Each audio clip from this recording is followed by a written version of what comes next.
a very pleasant good morning to our friends and our members. It is a very lovely day here in Barbados, and we are very thankful to all of you who have decided to join us for this month's webinar. I'm Lynette Holder, Chief Executive Officer of the Small Business Association of Barbados, and it is my pleasure over the next hour to host our monthly members information session. Now, to many of you who may not be aware, the Small Business Association organizes a webinar each month, a key part of our educational training series to help our members understand, be informed, be aware of critical developments in the business community, developments that would obviously impact on their businesses, on their operations. And we try to do this each month in partnership with one of our industry partners, one of the development agencies operating here on the island. And this month is no exception. We have chosen a rather interesting topic for us to distill today. And I'm very pleased that we have an expert from Export Barbados who will be able to share with us as we get into this topic this morning. Now, by way of housekeeping, let me share with you, in the event that you miss any aspect of the presentation today, need not worry. Our sessions are recorded. Our sessions are posted on our YouTube channel. They're there as well on our website in the SBA TV segment. And also, this session is live stream on our Facebook page. So in the event that you miss any aspect of it, any aspect of the PowerPoint presentation, for example, and you want to, collect more information, gather more information, you want to refresh your knowledge on the topic after, you can use any of these channels to review the webinar today.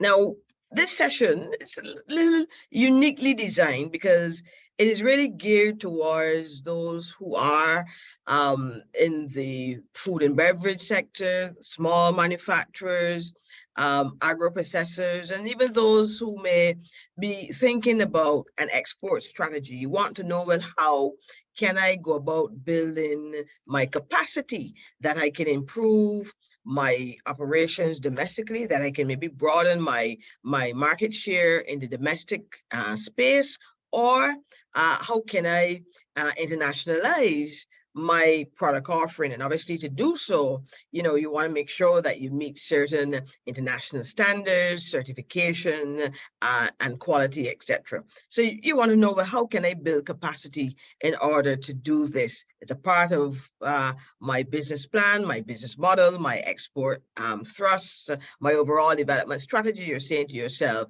and therefore want to know, well, how to go about building capacity. And this session, therefore, is for you today. We're going to be looking at building capacity through the International Food Science Center. Many may have heard that some months ago, the Export Barbados team would have launched this center in Newton in Christchurch. And you may have been wondering what it's really all about, and how does it benefit small firms, or how can it benefit small firms? And this is what we are hoping to address today. So as they say, when you take a flight, sit back, relax, and enjoy the presentation this morning. And again, I want to reiterate that the session is recorded and you'll be able to review it thereafter. Now, after our presentation by our speaker, we will have a question and answer segment. We therefore ask that if there are any questions or comments that you may have, that you please jot them down. At the end of the presentation, we'll open up and have that engagement. And we'll use the chat feature on this Zoom platform. So we're going to invite you to place your questions and or comments in the chat section, and we'll be able to retrieve those for engagement with our presenter today.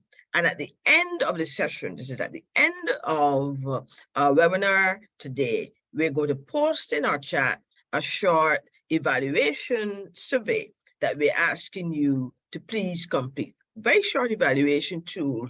It will help us to improve our product offerings. It will help us to improve our service to you, our members, and to our partners. So that feedback tool will take about 5 to 7 minutes to be completed. And therefore, we'll ask for that extra time at the end of the session for you to share your thoughts with us before we conclude. So about our presenter today, I'm very pleased that we have a business development officer with the International Food Science Center, Mr. Jason Cadogan. He has some 20 years of expertise in construction engineering, property and project management.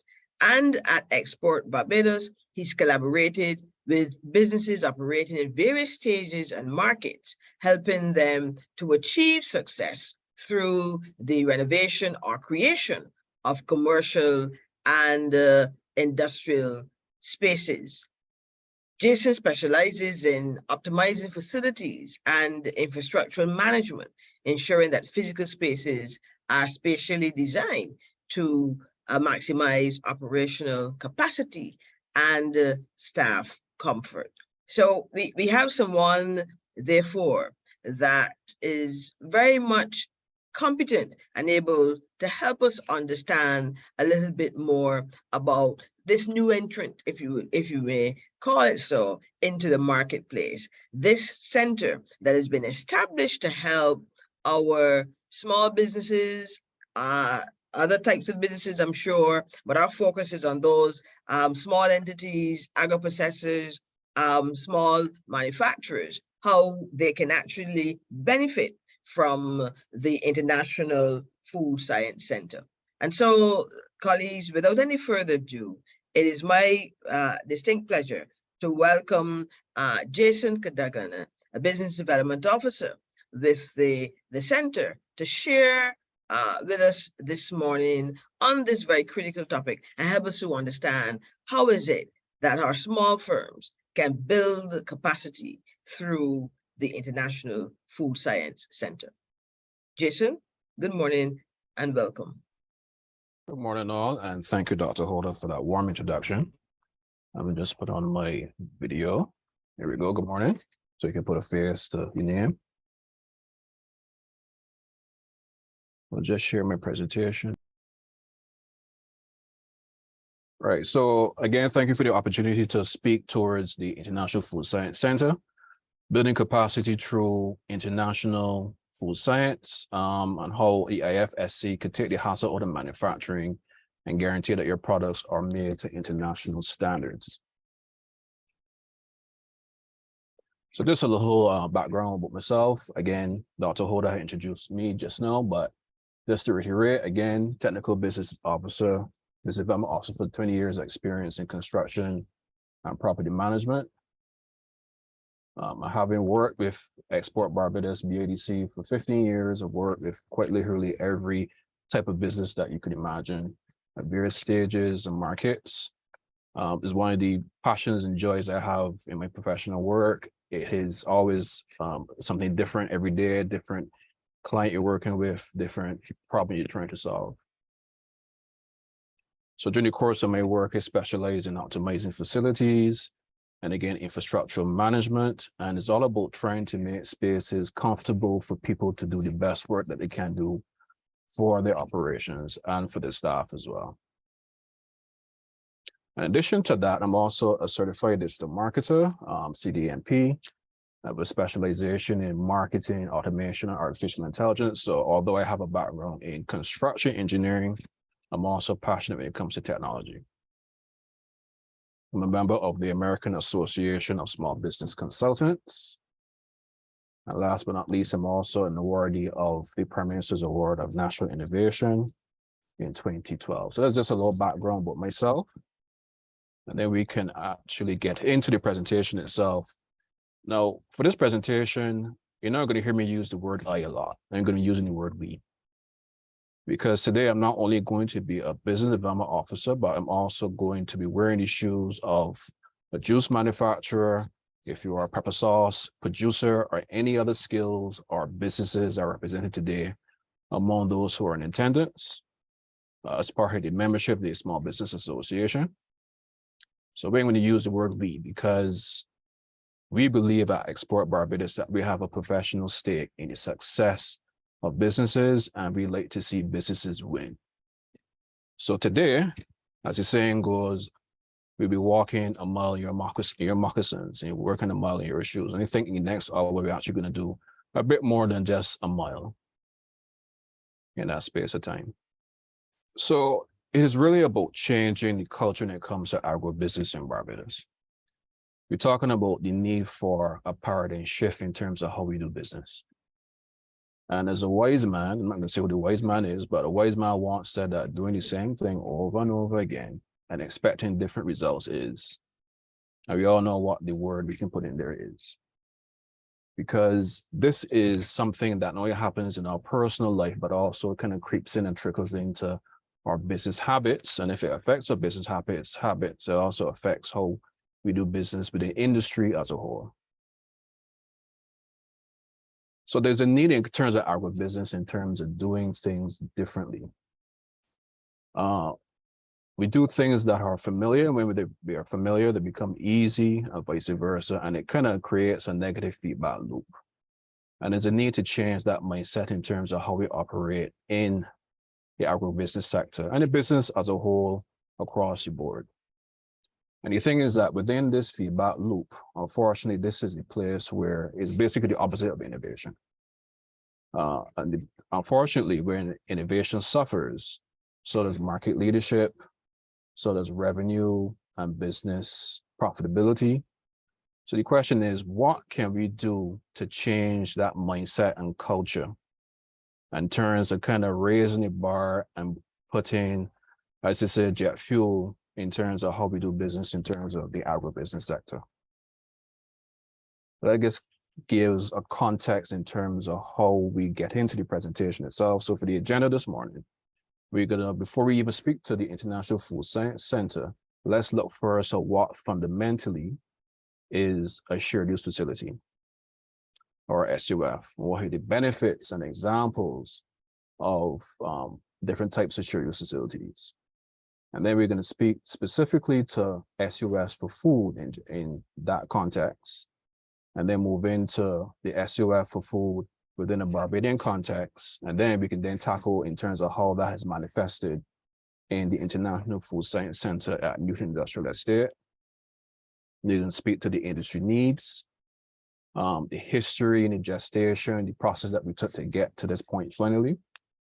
We're going to explore the processes and different departments within the IFSC.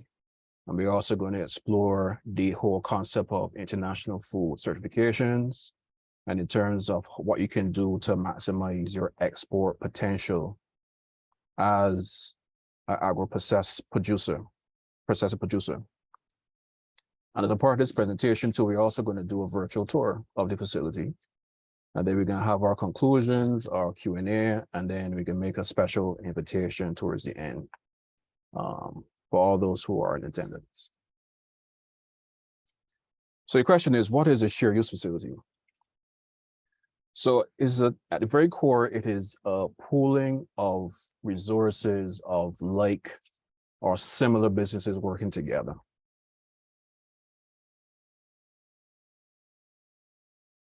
So the thing is that you have different types of facilities, but at the very core, you can have a case where you may have a shared commercial kitchen, or you may have a high-tech equipment usage for a shared lab, or maybe even office space within a co-working environment.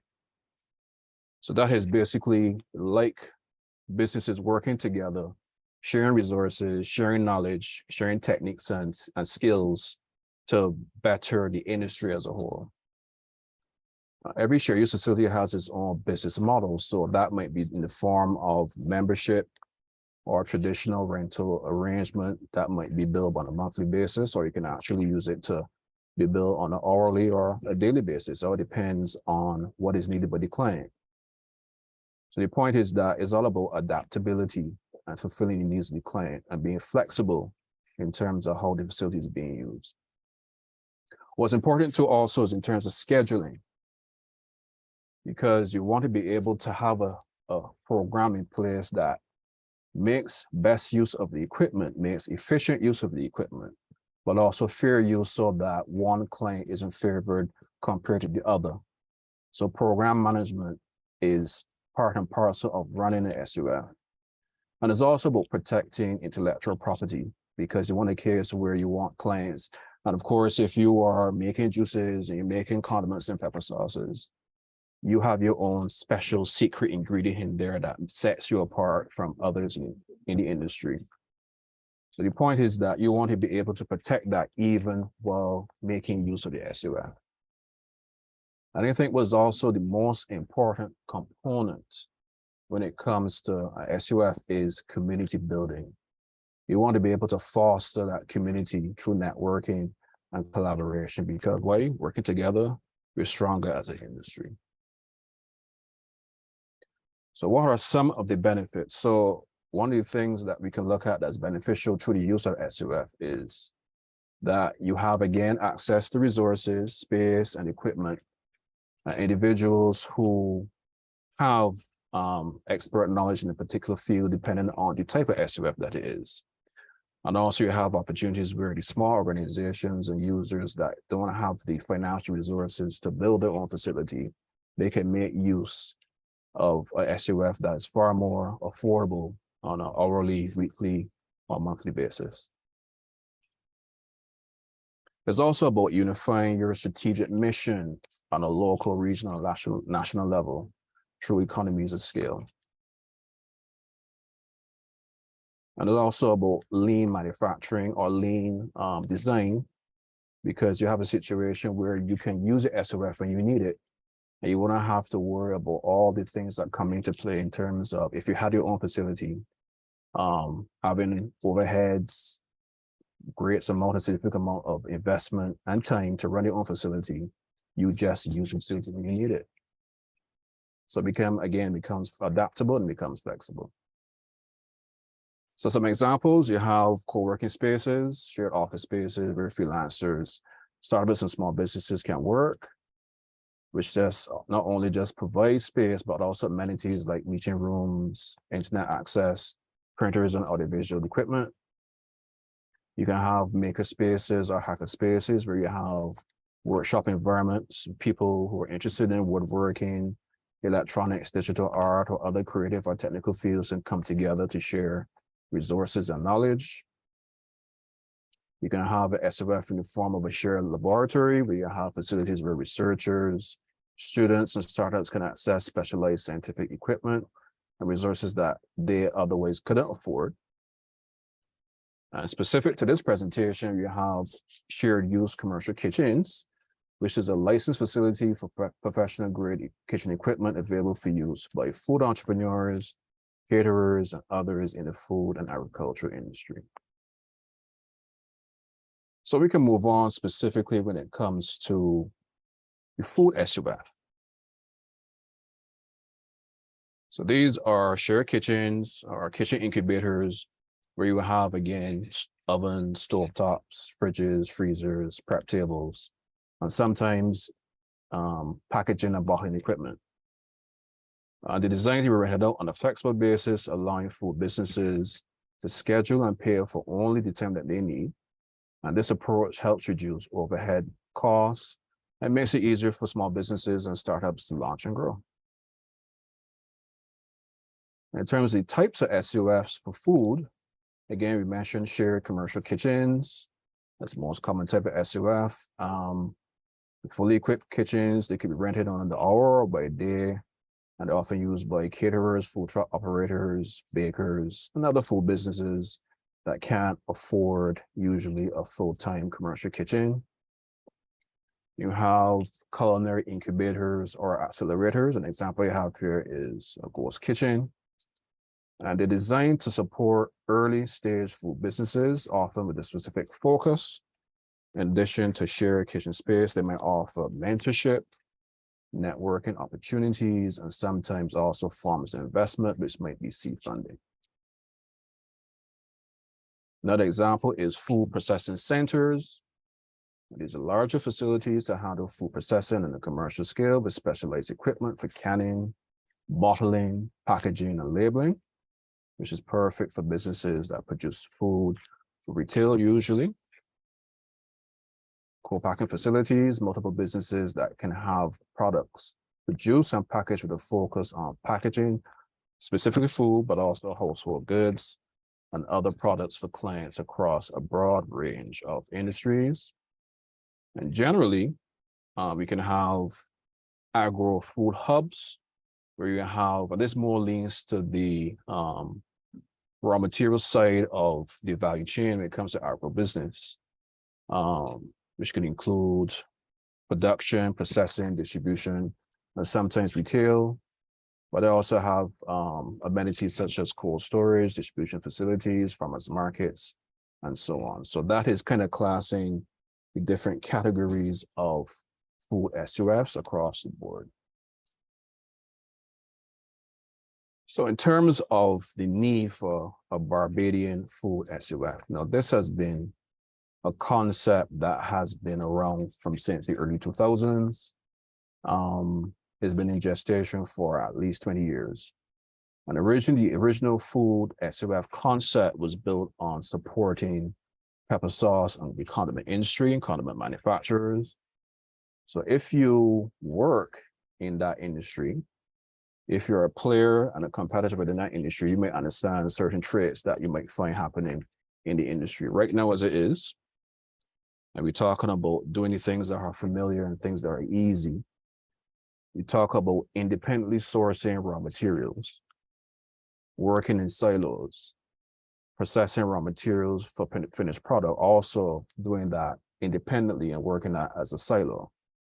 Packaging on your own, using materials that are independently sourced, varied adherence to food and health standards across the board,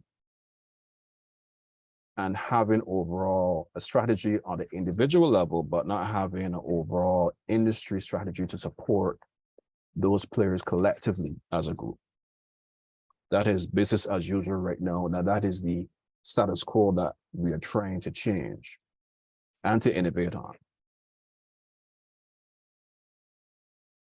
So what are some of the program objectives for a Barbadian food SUF? You want to be able to achieve cost-effective production. You want to be able to reduce the cost of production of one unit to as small as possible while maintaining or improving the quality. Again, enhancing the product, not only from the aspect of food safety, but also in terms of food quality. All right, improve food quality. And to be able to make sure the products that you generate through this Barbadian food SUF achieves or exceeds regulatory compliance, not only just locally in Barbados, but regionally, internationally as well. Access to expertise, because you might be the expert in terms of creating and designing and producing your particular product, but understand that there's a whole cadre of skills that has to come into play when it comes to making a world-class product, which we want to do, partnering with those within the industry. And I think the most important feature of a SUF for food is one that is flexible and adaptable for the users, and is a situation where you can use them when you want and be able to benefit from the use of the facility when you need it.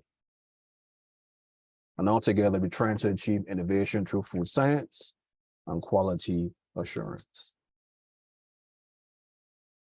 So what if we do design a Barbadian SUF? What are the outcomes that we could expect coming from such a facility? So overall, we want to tackle some of the challenges that you have within the local value chain system, within the agro-processing business, by the incorporation of technologies and equipment to increase efficiencies and capacity, make a facility that is scalable and facilitates meeting current and future demand, and to enable entrepreneurs to develop feasible and flexible business models to aid in the reduction of operational costs. We want to see clients win. We want to see clients achieve those goals operationally and financially in terms of generating revenue, and also in terms of job creation.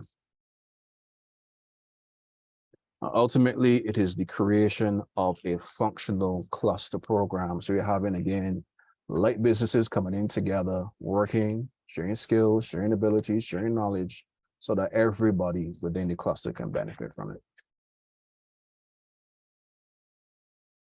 And again, yeah, job creation. So out of that, on November 28th, 2022, Prime Minister Mia Mottley launched the Food Science Center, the National Food Science Center at Building 11 Newton. Since then, in terms of a profile as a project as a whole, we're looking at $6 million Barbados dollars in total investment. And out of that is $2 million in terms of equipment investment. And we get a chance to see the types of equipment that we have operating at the facility. And also $4 million in capital works renovation to transform the existing industrial building into a world-class facility that we can boast now under the International Food Science Center. So in terms of the scope, we want to build a facility for the manufacture of condiments, sauces, and wet seasonings for companies, both large and small, to drive exports that would be HACCP compliant, HACCP certified, of course, hazard analysis and critical control points is the acronym, under the initial phase 1. And also looking to partner and work with juice manufacturers for the bottling of juices. And within the phase 2 scope of works, we're also looking at laboratory testing and quality assurance. So yes, we're going to be developing, designing, and making a bottling product within the facility, but we also want to make sure that is at a standard that is repeatable and also that would exceed regulatory compliance, again, locally, regionally, or internationally, through food microbiology, chemistry testing, environmental monitoring, of course, polymer chain reaction diagnostics. So the services that we offer at the IFSC, we have a small batch kitchen, which we use for experimentation. If you have recipes you want to develop and test on a small scale, probably at 40 gallons at a time, that's best for small manufacturers and caterers. And we also offer services in terms of bottle washing, bottling and labeling, blending and pureeing of raw materials, supply of pepper mash, supply of purees. And also we have in the facility a large-scale dehydrator for the drying of fruits and vegetables. So let's explore regulatory compliance when it comes to food quality. Now we're going to differentiate between food safety and food quality. Food safety, we could say, is food is safe for human consumption and free from hazards that may compromise the health of the consumer, and set that apart from food quality. But examples of food safety, of course, we mentioned the HACCP compliance, which is a process that we're working on right now at the facility in terms of getting fully certified. And when that is done, we also want to raise the bar and look at our overall ISO 22000 certification as a whole. Food quality, though, specifically refers to the external and external features and characteristics of food. So taste, smell, odor, and so on. And for that, we're looking to work towards ISO 9001 certification where that's concerned. So understanding HACCP compliance. Hazard analysis and critical control points is the preventative approach for food safety. It's really about identifying, evaluating, and controlling food safety hazards that might be biological, chemical, or physical in nature. And we do that by creating limitations in those hazards by creating critical control points to help to prevent, eliminate, and reduce those hazards to acceptable levels. And the several principles are in terms of creating the hazard analysis and defining the critical control points, establishing critical limits, monitoring procedures, corrective actions, verification procedures, record-keeping and documentation. And of course, one of the many benefits of hazard compliance is building consumer trust. Once you can boast that our products are built or designed or made in a hazard compliant facility, then you have that trust from your clients and customers who are willing to invest and buy and purchase your products. And it helps sometimes, of course, in terms of as a prerequisite for market access in some markets. So the ISO 22000, it is an internationally recognized standard for food safety management, and the standard can be applied to the entirety of the food chain, the value chain from farm to fork. And in adhering to ISO 22000, businesses can demonstrate their commitment to food safety. Again, we talk about earning that consumer trust and ensure that you maintain that regulatory compliance. And key components of that certification, that standard, we talk about interactive communication between those internal parties to the facility being certified and external parties. And in terms of system management, such as document control, record keeping, internal audits, management of material and human resources, planning and development of safe products, validation, verification, and improvement of a food safety management system. And then in terms of prerequisite programs, basically the basic conditions and activities necessary for maintaining a hygienic environment through the entirety of the value chain when it comes to food, so it's suitable for production, handling, and the provision of safe products and safe food for human consumption. And also the ISO 20000 incorporates elements of HACCP principles in general. So there's definitely an overlap where the two certifications go. The key benefits, we talk about the commitment to food safety. That comes as paramount, and that has to remain paramount throughout every step of the stage, every stage when it comes to designing, producing, storing, and retailing food and food products. Reducing the risk of food safety incidents from happening in the first place, helping to ensure regulatory compliance, making sure that you build and maintain that consumer and customer trust, and facilitating market access. When it comes to food quality, that is under the ISO 9001 standard, and it is really an international standard that speaks to quality management systems and focuses on customer satisfaction, meeting customer requirements, and continuing improvement. But fundamentally, it just speaks to being able to create food products that are repeatable in manufacture. So every time we make a pepper sauce and we do a batch and it comes out to a certain quality, texture, smell, taste, and other features, to be able to maintain that in the second, the third, and the fourth batch.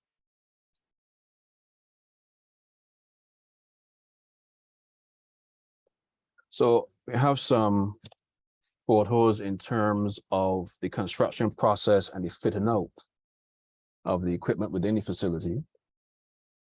What we're looking at right now is the prep room within the ground floor space of the IFSC when it was being constructed.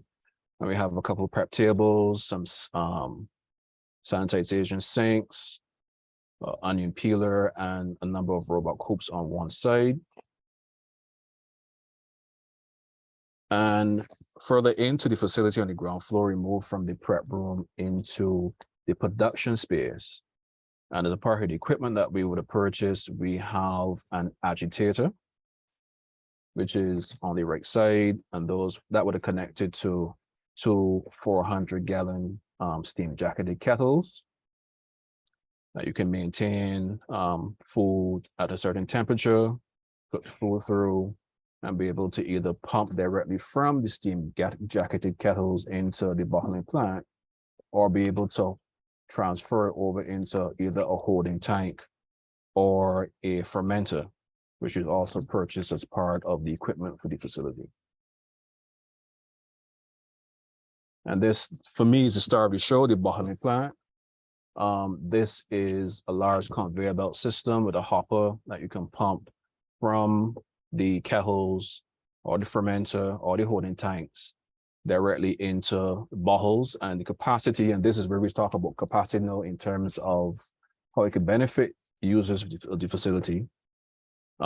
We can have runs of either between 500 bottles an hour up to like 2,000 bottles an hour, depending on size. And the size can vary between 1 gallon bottles to 750 mils to 500 mil glass and plastic bottles. So it definitely is a step up in terms of what is seen in the marketplace. And I think that's what makes the facility exciting in terms of what is possible and what's capable right now at the IFSC.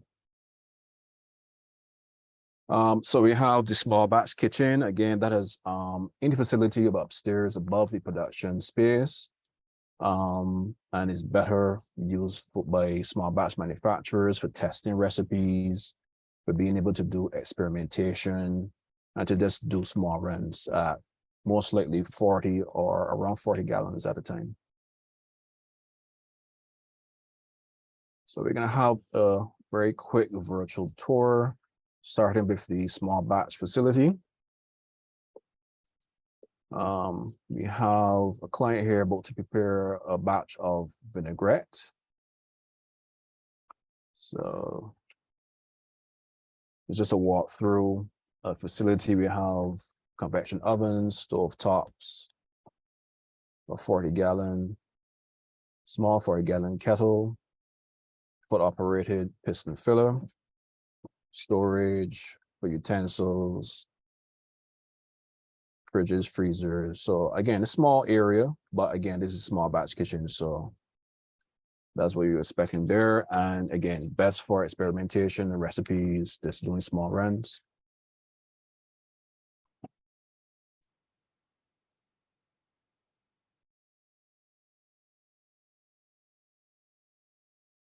And this is just a demonstration of the use of the small kettle, 40-gallon kettle.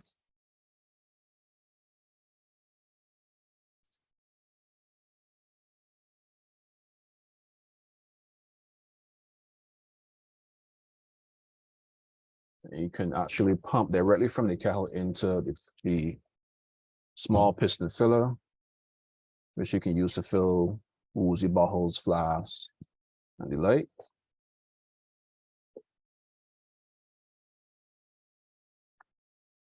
And this is an example of the kettles and the piston filler in action. Just making adjustments to the settings, to the piston filler.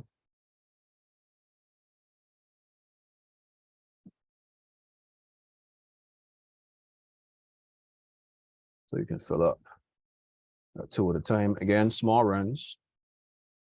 So you could probably do 40 gallons within a day at the facility using small batch kitchen. There's some testing examples that they have done that particular day. And the convection ovens, we have 2 convection ovens in the small batch kitchen. So on the ground floor, this is where the real scale happens, the real capacity that those in the meeting might be interested in.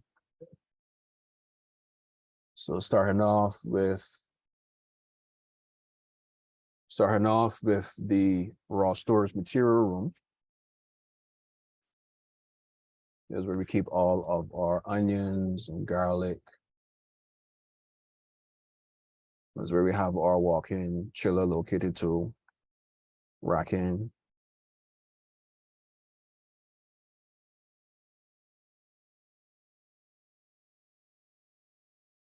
There's a walk-in chiller on the right side. We have storage in there as we keep our products that we want to keep cold and be able to use further into the facility later on. There. And from there, we move into the prep room.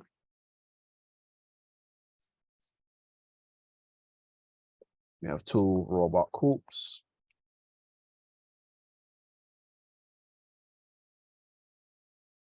And also in the prep room, we also have onion peeler. So once you take off the tops and tails of the onions, you can just drop a batch in there, turn it on. It's lined with sandpaper, so it peels as much as 10, 50, 20 pounds of onions in a few minutes. So you have significant scale there.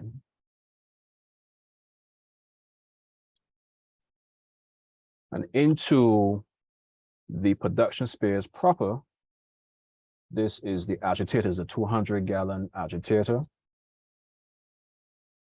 So from the prep room, you remove all of your raw materials that you would have prepped into the agitator.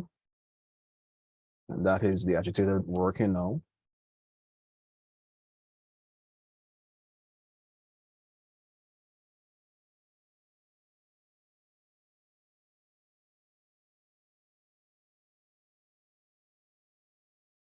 Further downstream in the production process, we have 2 400-gallon kettles.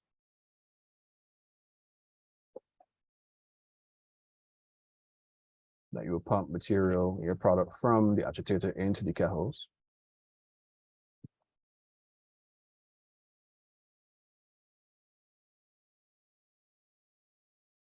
Control module for the kettles. There is a foot-operated piston filler within the ground floor space as well. And again, the star we showed, this is the bottling plant at the facility. A conveyor belt system. So this is where you have the input for the hopper is fed in through pistons by compressed air, and you collect all your empties here on this accumulator table, enters into the conveyor belt system. And the capacity again could be between 500 bottles an hour up to 2,000, depending on the size.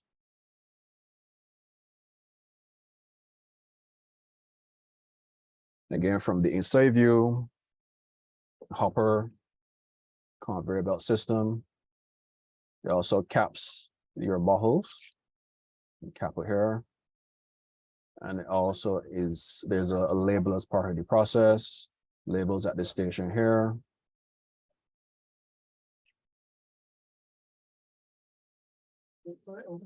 And then it accumulates on the other end of the conveyor belt for boxing and then for storage and distribution. There's a batch that was done that particular day. One of the hand operated or foot operated piston fillers.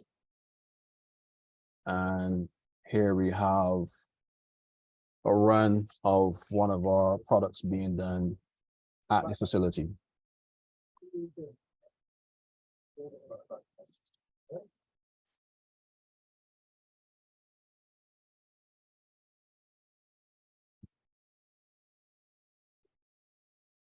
There's the capper and the shrink wrap. So everything is completely automated. And then it goes on to the accumulator table then to be boxed and put into storage or shipped out at the same time.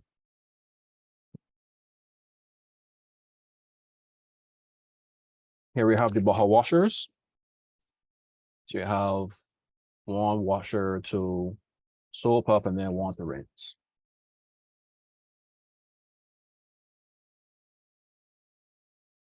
And this is our dehydrator that we purchased recently within the facility. On the ground floor, adjacent to the lab, or adjacent to the production space, we have a quality assurance lab, which we are using to test products coming off, doing samples, and so on.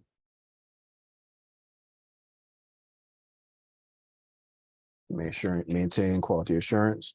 So how will you benefit from using the IFSC? It's really about reducing your production time, while at the same time about increasing your production capacity. And it's also about meeting the requirements and regulations to enter easier into overseas markets. So if you're working at a rate of maybe 100, 200 bottles a day, you can scale up to 2,000 within an hour, depending on the size bottles that you're using. So it is something that is very exciting in terms of where we can go as not just a sector, but as a nation in terms when it comes to producing markets for overseas consumption. It's also about designing better products and assisting in the improvement and development of those better products and quality assurance, be it measurement in pH, Brix value, water activity, viscosity, and so on.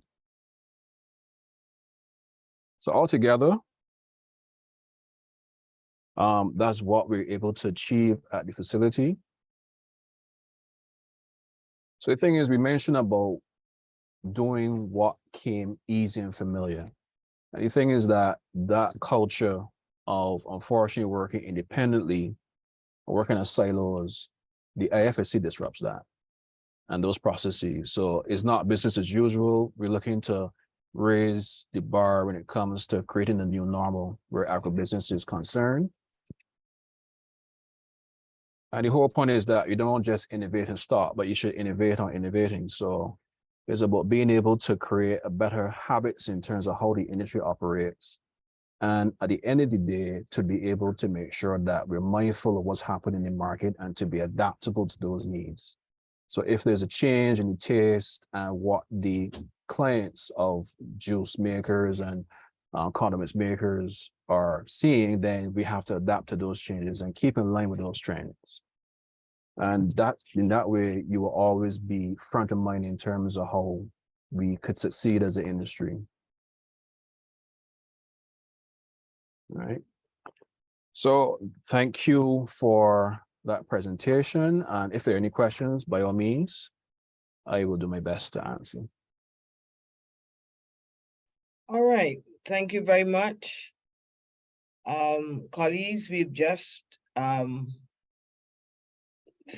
featured not only a short tour of the facility, but we've heard from our presenter today a business case, if you will, for why such facilities are needed and what are the benefits that can be derived for the small business sector. Now, in this remaining moments that we have, as indicated at the beginning of the session, we'll invite you to pose your questions, comments. Kindly go to the chat section on this Zoom platform while Jason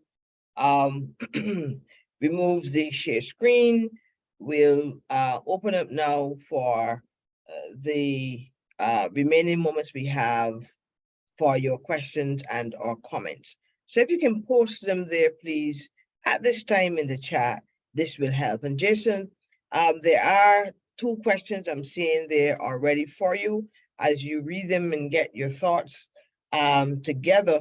The first one that comes to mind as I look at this, do you anticipate from Export Barbados perspective that we'll have a bottom-up approach to the use of this facility, meaning that we're able to mobilize small manufacturers, agri-processors, and so on to develop products, come together as clusters and so on, yes, and access the facility? Or is it the intention that Export Barbados may consider developing a few national brands, as we've done in the past, to be able then to invite small firms, small businesses and so on to participate? What do you foresee to be the approach, the model going forward? Or is it a combination really of the 2 approaches? It's actually a combination of both. So we are using a bottom up approach in terms of being able to get to the grassroots and working with the manufacturers and speaking to addressing the design and manufacture of their in-house products in particular. But we're also looking at designing a brand within the facility as well, separate to that, not necessarily as a competitor, but to be able to set a bar in terms of what the facility is capable of. And really it speaks to marketing the facility as a whole, not just in terms of the local market, but regionally as well, because we're going to be catering to the region in terms of development products, manufacturing products, but also in terms of testing. So that's a good question. Okay. So we have about 4 questions. If you can discontinue sharing the screen for us. So we'll have the speaker profile that persons can see, and do remember, colleagues, that we are currently live on our Facebook page, and we are recording. For those who may have missed any aspect of it, you'll get the opportunity thereafter to review it on our YouTube and website platforms. If you can go right ahead, there are 4 questions here. The first one from Douglas Craig, asking about the design of the facility. Right. So yes, we did have a specialist designer, and the question was the specialist designer engaged to specify the layout of the International Food Science Center and all the specs for the equipment installed, or did Export Barbados and local consultants, for example, architect, MVP consultants, complete the design? Again, it's actually a combination of both.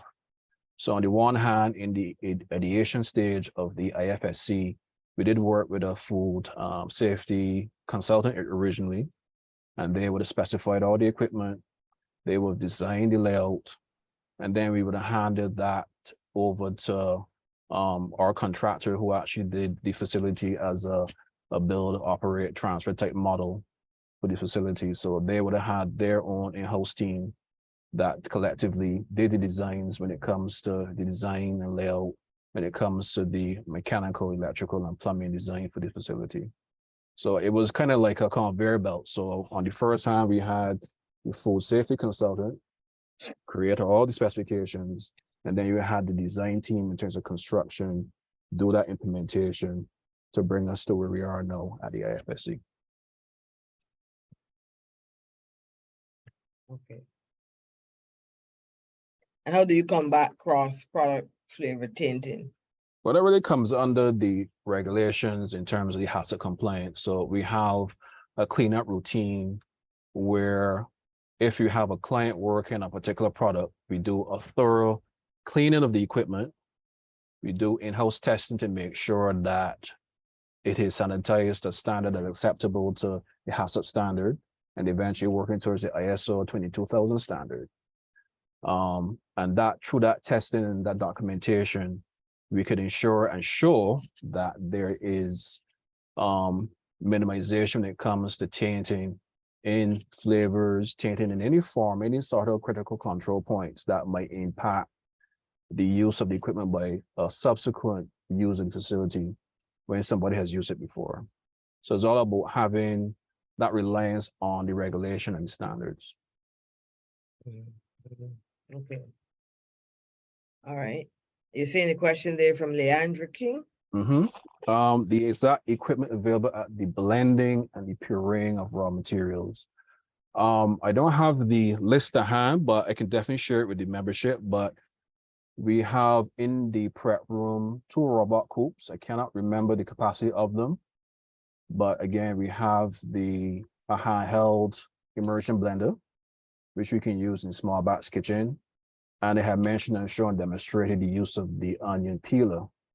So again, once you top and tail your onions, then you can throw in a load of onions, and in 2 tools, you have onions that you can then dice up and then through the robot coops and then use into the agitator to start your manufacturing process. So everything is very streamlined and is very quick compared to how we do it traditionally.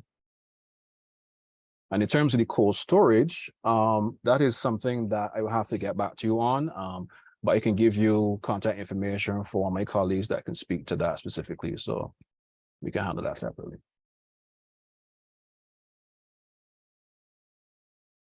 We have a question from Carrie Ann Hines. We are a cocktail manufacturing company. Are you providing a service to bottling? Our company carries pouches as well. Yes, we are providing a service for bottling. The key equipment that we have on the floor is our own bottling plant.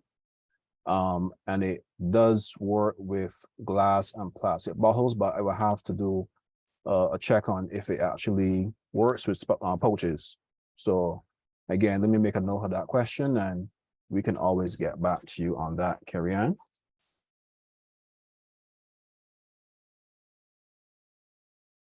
Right, I think that covers all the questions. I'm seeing here about sealable pouches. What's that? Can you manage sealable pouches? Right, that's similar to the question that Carrie Ann Hines had put to the meeting. So we can check on that to see if the equipment can be configured for pouches. It wasn't designed originally for pouches, but that's something that we can look into and explore.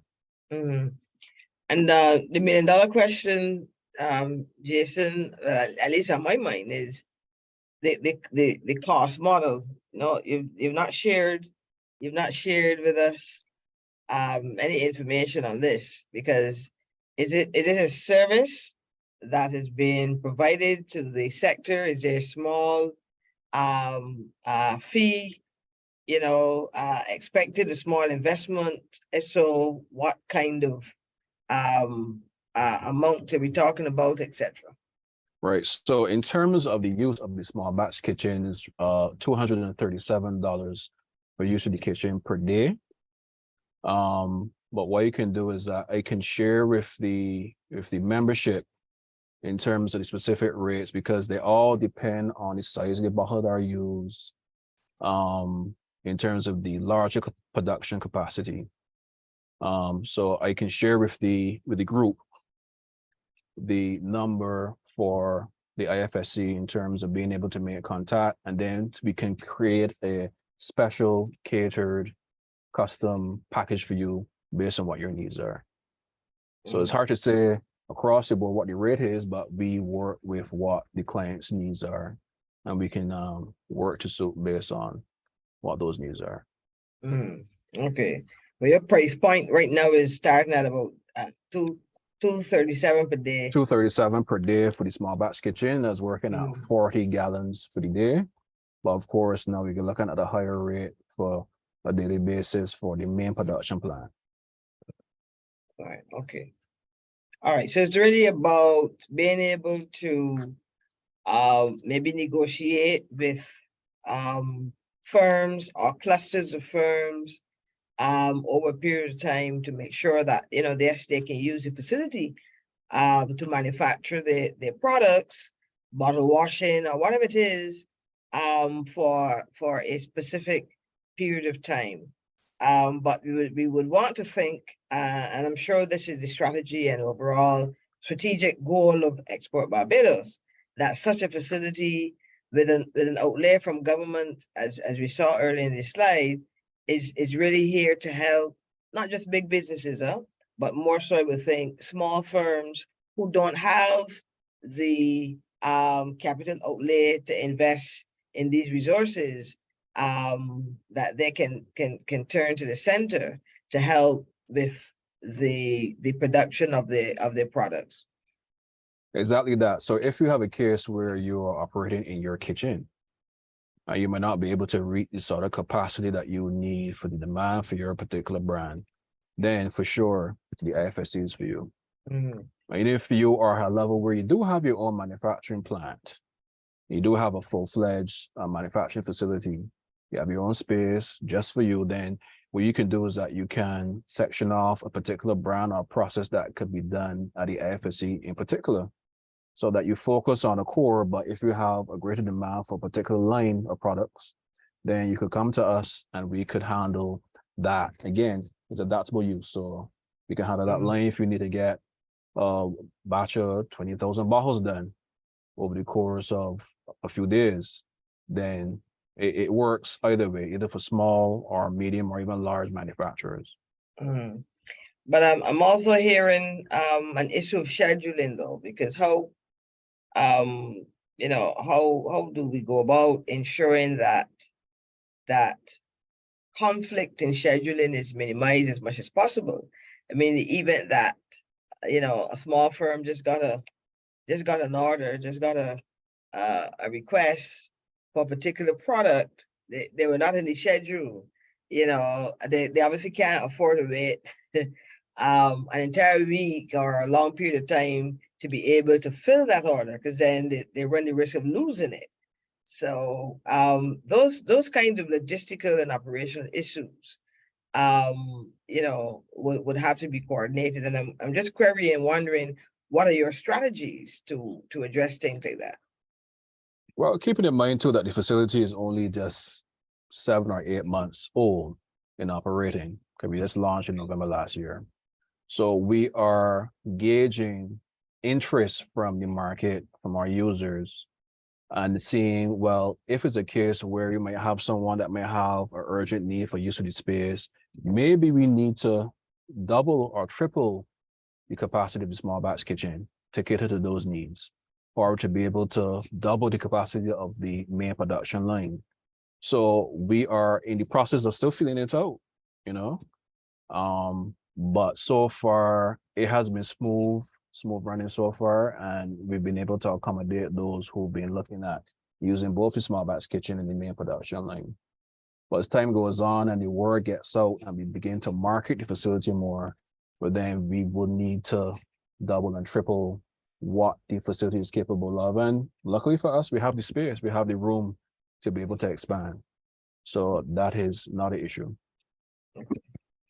All right, we are at time now, so I think I have just two final comments here in the chat. If you can draw your attention to these, and then we will post our evaluation tool and wrap up our session today.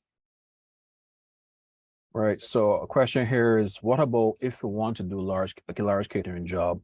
How does that work? Well, it all depends on what type of catering you're doing, and the scale that you're doing it at.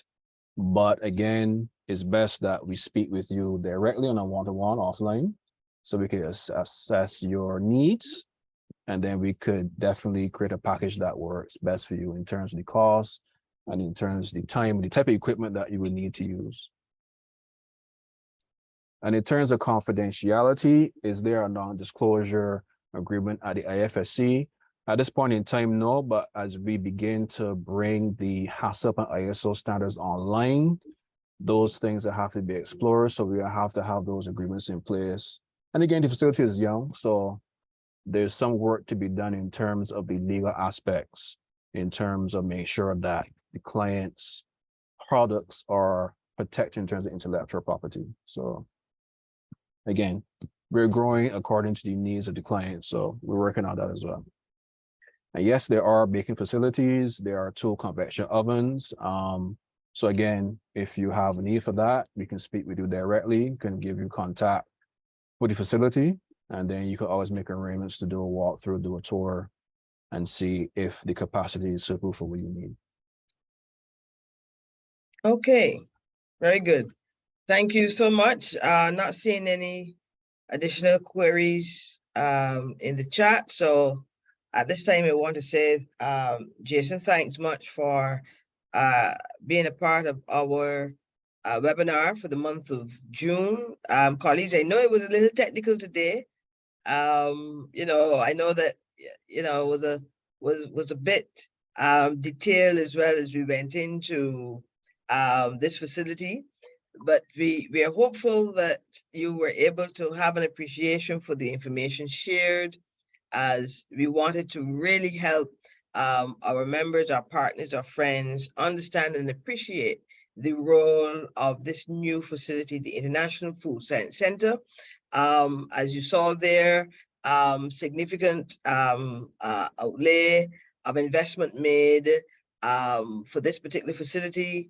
We saw there in our virtual tour, state-of-the-art equipment, all procured to help you, small manufacturer, agri-processor, etc., to build capacity in your firm.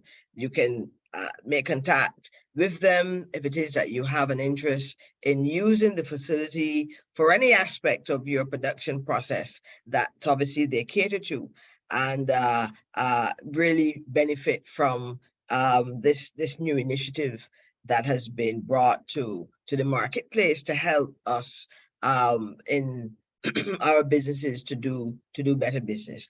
As I indicated, it is really about improving our domestic space, as well as for those who want to export.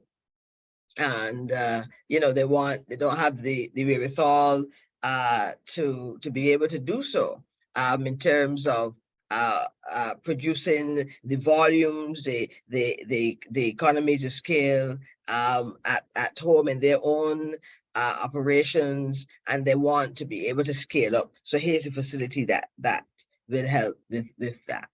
So Jason has placed contact information there in the chat. We ask you, please, if you can and go there now, take it down, jot down the information, and you can make contact with the team over at the IFSC and Export Barbados by extension, and get whatever additional information is needed. We want to say thank you for sharing with us in another of our information sessions, and we'll ask you to stay tuned for the next occasion where we bring again another informative topic to you to help with how you manage your business and how you grow your enterprise. It is bye-bye for now. God bless you all, and do continue to enjoy the rest of your day.